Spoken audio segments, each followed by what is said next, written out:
ಸ್ಯಾಂಡಲ್ವುಡ್ನ ಬುದ್ಧಿವಂತ ಡೈರೆಕ್ಟರ್ ಉಪೇಂದ್ರ ನಟನೆ ನಿರ್ದೇಶನದ ಯುಐ ಸಿನಿಮಾ ಇಂದು ಬಿಡುಗಡೆಯಾಗಿದೆ.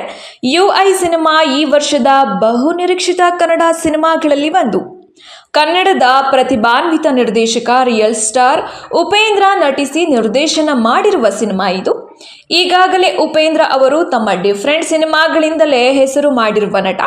ಇನ್ನು ಈ ಸಿನಿಮಾದಲ್ಲಿ ರೀಶ್ಮಾ ನಾಣಯ್ಯ ಉಪೇಂದ್ರಗೆ ಜೋಡಿಯಾಗಿದ್ದಾರೆ. ಉಪೇಂದ್ರ ಯುಐ ಸಿನಿಮಾ ಹೇಗಿದೆ? ಸೂಪರ್ ಹಿಟ್ ಬ್ಲಾಕ್ ಬಸ್ಟರ್ ಸಿನಿಮಾವೇ? ಸಿನಿಮಾ ಚೆನ್ನಾಗಿದ್ಯಾ? ಯುಐ ಸಿನಿಮಾದ ಕತೆ ಏನು? ಯುಐ ಸಿನಿಮಾದಲ್ಲಿ ಕಾಮಿಡಿ ಹೇಗಿದೆ? ಯುಐ ಸಿನಿಮಾ ಸುಲಭವಾಗಿ ಅರ್ಥವಾಗುತ್ತಾ? ಯುಐ ಸಿನಿಮಾದ ಮೆಸೇಜ್ ಏನು? ಇದು ಕೇವಲ ಬೋಧನಾ ಪ್ರಧಾನ ಸಿನಿಮಾವೇ? ಮನರಂಜನೆ ಸಾಕಷ್ಟು ಇದೆಯೇ? ಉಪೇಂದ್ರ ಈ ಯುಐ ಸಿನಿಮಾ ಮೂಲಕ ಏನನ್ನು ಹೇಳಲು ಹೊರಟಿದ್ದಾರೆ? ಸಿನಿಮಾ ಹೇಗಿದೆ? ಪ್ಲಸ್ ಏನು, ಮೈನಸ್ ಏನು? ಆರಂಭದಲ್ಲಿಯೇ ಇದು ಬುದ್ಧಿವಂತರಿಗಲ್ಲ ದಡ್ಡರಿಗೆ ಮಾತ್ರ ಎಂಬ ಬರಹದ ಮೂಲಕವೇ ಪ್ರೇಕ್ಷಕರನ್ನು ಬರಮಾಡಿಕೊಳ್ತಾರೆ ಉಪ್ಪಿ. ಅಲ್ಲಿಂದ ಯುಐ ಅನ್ನೋ ಹೊಸ ಪ್ರಪಂಚದ ಬಾಗಿಲು ತೆರೆಯುತ್ತದೆ. ಹುಳ ಬಿಡುವ ಕೆಲಸ ಮೊದಲ ಸೀನ್ನಿಂದಲೇ ಶುರುವಾಗುತ್ತದೆ. ಹಾಗಾದರೆ ಏನಿದು ಯುಐ ಕತೆ? ಸತ್ಯ ಮಿಥ್ಯದ ಕಥೆಯೇ ಯುಐ. ಒಳ್ಳೆಯ ಸತ್ಯ ಮತ್ತು ಜಗತ್ತನ್ನೇ ಸರ್ವನಾಶ ಮಾಡುವ ಕಲ್ಕಿ, ಇವರಿಬ್ಬರಲ್ಲಿ ಕೊನೆಗೆ ಗೆಲುವು ಯಾರಿಗೆ? ಈ ಕುತೂಹಲವೇ ಯುಐ ಸಿನಿಮಾದ ಒಂದೆಳೆ. ಆರಂಭದಲ್ಲಿ ಒಂದಷ್ಟು ನೋಡುಗರನ್ನ ಗಲಿಬಿಲಿ ಮಾಡುತ್ತಾ ಸಾಗುತ್ತಾರೆ ಉಪೇಂದ್ರ. ನೋಡುಗರ ತಲೆಗೆ ಹುಳ ಬಿಡುವ ಹಾಗೆ ಎನಿಸಿದರು.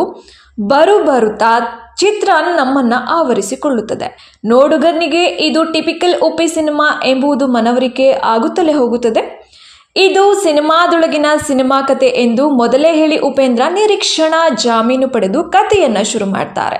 ಕಥೆಯ ನಿರೂಪಣೆಗೆ ತಾವೇ ಸೂತ್ರಧಾರರಾಗಿದ್ದಾರೆ. ಮೆಟಫಾರ್ಗಳಲ್ಲೇ ಸಾಕಷ್ಟು ವಿಚಾರಗಳನ್ನ ರಿಯಲ್ ಸ್ಟಾರ್ ಹೇಳುತ್ತಾ ಹೋಗ್ತಾರೆ. ಜನರೆಲ್ಲ ನಮ್ಮ ಆಲೋಚನೆಯಲ್ಲೇ ಕಳೆದು ಹೋಗಿದ್ದೇವೆ.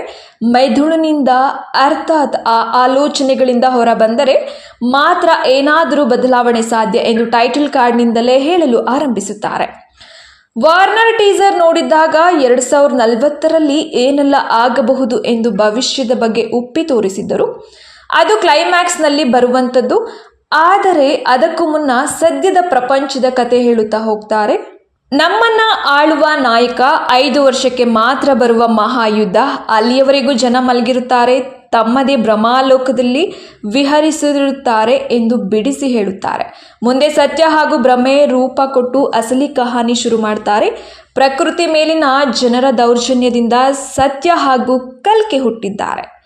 ಅವರಿಬ್ಬರ ನಡುವಿನ ಸಂಘರ್ಷದ ಕಥೆಯೇ ಇಡೀ ಚಿತ್ರದಲ್ಲಿ ಹೇಳುತ್ತಾ ಸಾಗುತ್ತಾರೆ ಉಪೇಂದ್ರ. ಜೊತೆಗೆ ಸಮಾಜವನ್ನ ಬದಲಿಸಬೇಕು ಎಂದು ಹೊರಟ ಉಪೇಂದ್ರ ತಾನೇ ಇವತ್ತು ಈ ಬದಲಾಗದ ಸಂತೆಯಲ್ಲಿ ಗೊಂದಲಕ್ಕೀಡಾಗಿದ್ದೇನೆ ಎಂದು ಹೇಳಲು ಪ್ರಯತ್ನಿಸಿರುವಂತೆ ಕಾಣುತ್ತದೆ. ಇನ್ನು ಆಡಮ್ ಈವ್ ಕಥೆಯಿಂದ ಪ್ರಪಂಚ ಹೇಗೆಲ್ಲ ಬದಲಾಯಿತು, ಅತಿ ಆಸೆಯಿಂದ ಪ್ರಕೃತಿ ಮಾತೆಯ ವಿರುದ್ಧ ಮಾನವನ ಆಟ ಬಹಳ ದಿನ ನಡೆಯಲ್ಲ ಎಂದು ತಿಳಿಸೋ ಪ್ರಯತ್ನ ಕೂಡ ಮಾಡಿದ್ದಾರೆ. ಭ್ರಮೆಯ ಪ್ರಪಂಚದಲ್ಲಿ ಸತ್ಯ ಯಾರಿಗೂ ಬೇಕಿಲ್ಲ. ಅಪ್ಪಿತಪ್ಪಿ ಸತ್ಯವನ್ನ ಅನುಸರಿಸಲು ಹೋಗುತ್ತೇನೆ ಎಂದವರಿಗೆ ಉಳಿಕಾಲವಿಲ್ಲ. ಕೊನೆಗೆ ಸತ್ಯ ಮರೆಯಾಗಿ ಭ್ರಮೆಯೇ ದಬ್ಬಾಳಿಕೆ ನಡೆಸುತ್ತದೆ ಎಂದು ಹೇಳುತ್ತಾರೆ. ನಾವು ಜಾತಿ ಧರ್ಮ ಎಂದು ಕಿತ್ತಾಡುತ್ತಿದ್ದರೆ ಉಳ್ಳವರು ನಮ್ಮನ್ನ ಮತ್ತಷ್ಟು ತುಳಿದು ಬದುಕುತ್ತಾರೆ. ನಾವು ಬದಲಾಗದೆ ಹೊರತು ಏನೂ ಬದಲಾಗಲ್ಲ.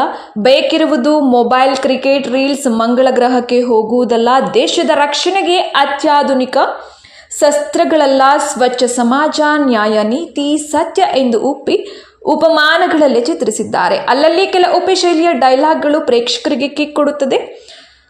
ನಮ್ಮನ್ನ ಸೃಷ್ಟಿಸಿದ ದೇವರನ್ನ ತುಳಿಯುವುದಿಲ್ಲ, ನಾವು ಸೃಷ್ಟಿ ಮಾಡಿದ ದೇವರನ್ನ ಬೇಕಿದ್ದರೆ ತುಳಿಯುತ್ತೇನೆ ಎನ್ನುವ ಡೈಲಾಗ್ ನೆಕ್ಸ್ಟ್ ಲೆವೆಲ್ ಆಗಿದೆ.